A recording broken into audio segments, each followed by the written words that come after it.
Hello friends, motivational and psychology education में आप सभी को स्वागत करता हूं। ये वीडियो पर आप अगर पहली बार आए हैं तो चैनल को सब्सक्राइब कर ले, ताकि ऐसे ही अगर वीडियो जब भी अपलोड हो आप तक जल्द से जल्द पहुंच पाए।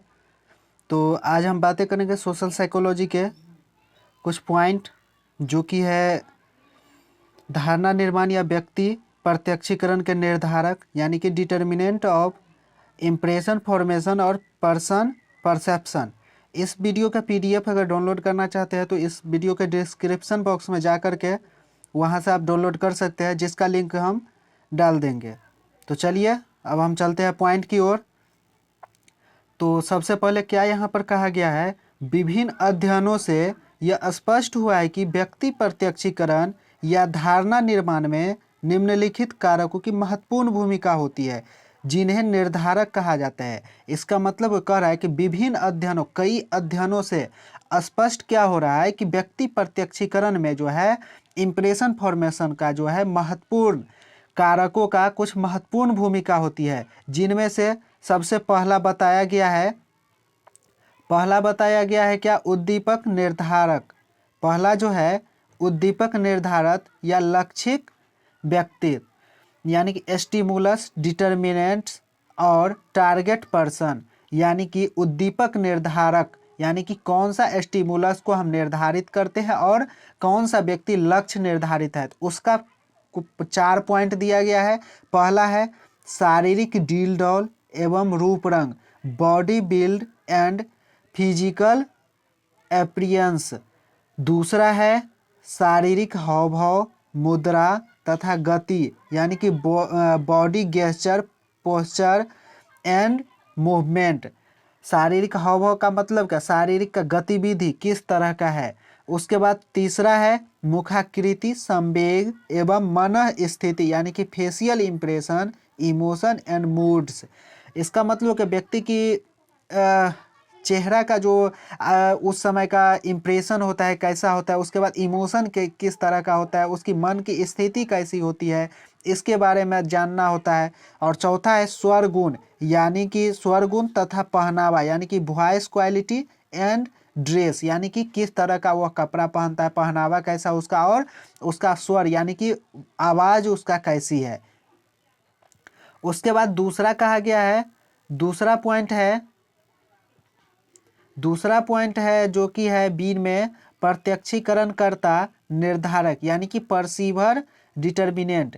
इसके अंतर्गत आता है संज्ञानात्मक क्षमता, यानी कि कोग्निटिव एबिलिटी, संज्ञानात्मक जटिलता, यानी कि कोग्निटिव कॉम्प्लेक्सिटी। तीसरा है संज्ञानात्मक शैली, यानी कि कोग्निटिव स्टाइल। चौथा है सत्तावादी व्यक्तित्व, यानी कि ऑथोरिटेरियन पर्सनालिटी। पांचवा है अव्यक्त व्यक्ति, यानी कि इम्प्लिसिट पर्सनालिटी। छठा है उम्र एवं लिंग भिन्नता, एज एंड सेक्स डिफरेंस। सातवां है पूर्वाग्रह तथा रूढ़ि युक्तियाँ, यानी कि प्रेजुडिस एंड स्टीरियोटाइप। आठवां है परिवेशगत प्रभाव, यानी कि हालो इफेक्ट। नौवां है केंद्रीय प्रवृत्ति त्रुटि, यानी कि सेंट्रल टेंडेंसी एरर। 10वां है विरोध तथा समानता त्रुटि, यानी कि कॉन्ट्रास्ट एंड सिमिलैरिटी एरर। इसका मतलब हुआ प्रत्यक्षीकरण करता है, जो प्रत्यक्षीकरण करता होता है उसका कितने चीज़ों पर ध्यान रखा जाता है। सबसे पहले तो संज्ञानात्मक क्षमता पर रखा जाता है, यानी कि उसकी जो कॉग्निटिव एबिलिटी हो वह कैसी है। उसके बाद संज्ञानात्मक जटिलता, कॉम्प्लेक्सिटी कितना है उसमें, यानी कि, और उसके बाद कॉग्निटिव स्टाइल क्या है उसके अंदर। उसके बाद ऑथोरिटेरियन पर्सनालिटी की कैसा है। उसके बाद इम्प्लिसिट, यानी कि वह क्या व्यक्त कर रहा है और क्या नहीं दिख रहा है।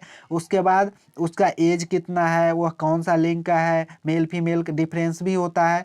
उसके बाद पूर्वाग्रह रूढ़ि युक्तियाँ होती है। उसका परिवेशगत प्रभाव, हालो इफेक्ट, यानी कि प्रवेश करते समय किस तरह का प्रभाव पड़ता है। उसके बाद केंद्रीय प्रवृत्ति त्रुटि, यानी कि केंद्र बिंदु पर कैसा त्रुटि होता है, कौन किस किस चीज़ का एरर होती है। उसके बाद विरोध तथा समानता त्रुटि, यानी कि विरोध करता है उस समय कैसा त्रुटि होती है, और जब सिमिलर रहती है तब किस तरह का त्रुटि होती है। उसी में नेक्स्ट है सी में, सी जो है सी में तो और कुछ पॉइंट नहीं है, सी में है मात्र सामाजिक संदर्भ यानी कि सोशल कॉन्टेक्स्ट के बारे में बात किया गया है। उसी तरह से जो है आत्म प्रत्यक्षीकरण यानी कि सेल्फ परसेप्शन, सेल्फ परसेप्शन क्या कर रहा है, आत्म या स्व प्रत्यक्षीकरण यानी कि स्वयं को जानने व समझने से संबंधित है। सेल्फ परसेप्शन किसे कहते हैं, जो लोग खुद को अपने आप के बारे में जानने की कोशिश करते हैं वही सेल्फ परसेप्शन होता है, यानी कि स्वयं प्रत्यक्षीकरण होता है। उसके बाद वैज्ञानिक है, एक वैज्ञानिक है वर्सेल तथा कूपर, इन्होंने कुछ अपने शब्दों में कहा है प्रत्यक्षीकरण के बारे में। 1979 के अनुसार आत्म प्रत्यक्षीकरण यानी कि सेल्फ परसेप्शन वह प्रक्रिया है जिसके द्वारा प्रत्यक्षीकरणकर्ता अपने व्यवहार के कारणों को निर्धारित करता है। इसका क्या मतलब हुआ, इसके वर्सेल एवं कूपर के अनुसार कहना है कि प्रत्यक्षणकर्ता जो है सेल्फ प्रत्यक्षीकरण में क्या करता है, अपने व्यवहारों के कारण को प्रत्यक्षण करके और उसका निर्धारित करता है कि क्या कारण है। उसके बाद एक और वैज्ञानिक है जो कि बायरन एवं बायर्न है, जिन्होंने 1998 के अनुसार इन्होंने कुछ कहा, आत्म प्रत्यक्षीकरण वह प्रक्रिया है जिसके द्वारा हम लोग स्वयं के भावों, विशेषकों, ट्रेट्स और प्रेरकों, मोटिव्स को समझते हैं। हम लोग प्रायः अपने स्पष्ट या प्रकट व्यवहार, ओवर्ट बिहेवियर के परीक्षण के आधार पर इसका अनुभव करते हैं। इसका मतलब है बायरन एवं बायर्न के अनुसार इसका मतलब हुआ कि हम जो है आत्म प्रत्यक्षीकरण में ऐसा करते हैं कि लोग जो है स्वयं के अपने भावों यानी कि ट्रेट्स, विशेषक और मोटिव्स, जो मोटिव होता है उसके बारे में समझते हैं और अपने आप को स्पष्ट या प्रकट व्यवहार, ओवर्ट बिहेवियर के परीक्षण के आधार पर इसका जो है अनुभव करते हैं कि यह आगे चल के कैसा होगा। इस प्रकार से स्पष्ट हो रहा है, इन दोनों परिभाषाओं को पढ़ने से स्पष्ट हो रहा है कि आत्म प्रत्यक्षीकरण एक संज्ञानात्मक मानसिक प्रक्रम है। दूसरा, यह एक प्रकार का आत्म गुणारोपण है जिसमें स्वयं के व्यवहारों के कारण के व्याख्या का प्रयास किया गया है। या इसका मतलब हुआ कि आत्म गुणारोपण, सेल्फ एट्रीब्यूशन वह विधि होती है जिसमें स्वयं के व्यवहार के बारे में और कारण के बारे में लोग व्याख्या करने का प्रयास करता है। तीसरा पॉइंट है आत्म प्रत्यक्षीकरण की प्रक्रिया में मनुष्य स्वयं के भावों, विशेषक व प्रेरकों आदि को समझने का प्रयास करता है। इसका मतलब हुआ कि इसमें जो मनुष्य स्वयं के अपने भाव यानी कि मोटिव्स के और के बारे में समझने का प्रयास करता है। उसके बाद चौथा पॉइंट है आत्म प्रत्यक्षीकरण का आधार व्यक्ति द्वारा प्रदर्शित किए गए प्रकट व्यवहारों का अवलोकन होता है। इसका मतलब हुआ आत्म प्रत्यक्षीकरण का चौथा पॉइंट क्या कह रहा है कि व्यक्ति द्वारा प्रदर्शित किए गए प्रकट व्यवहार यानी कि जो व्यवहार वो किया रहता है उसका अवलोकन करना होता है। उसके बाद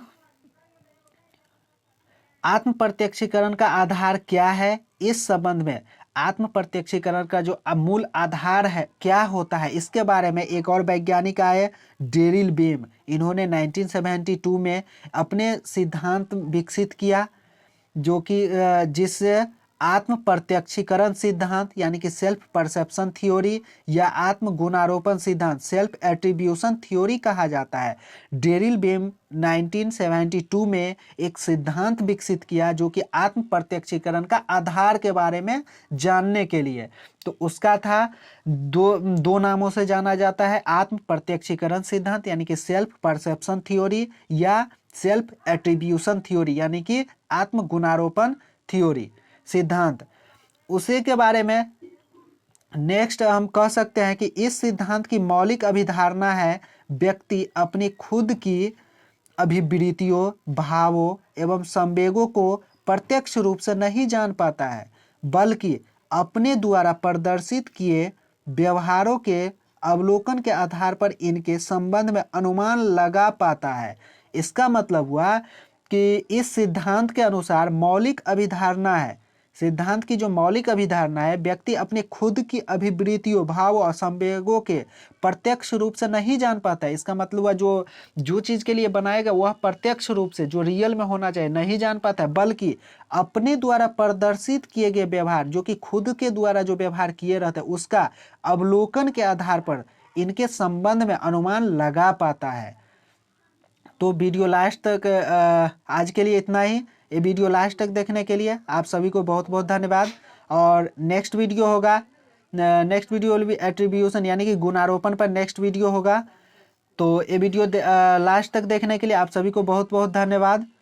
और ऐसे ही वीडियो देखने के लिए चैनल को सब्सक्राइब कर लें, लाइक करें, कमेंट करें। अगर इस वीडियो में कोई सुधार चाहते हैं तो कमेंट बॉक्स में ज़रूर कमेंट करें। धन्यवाद।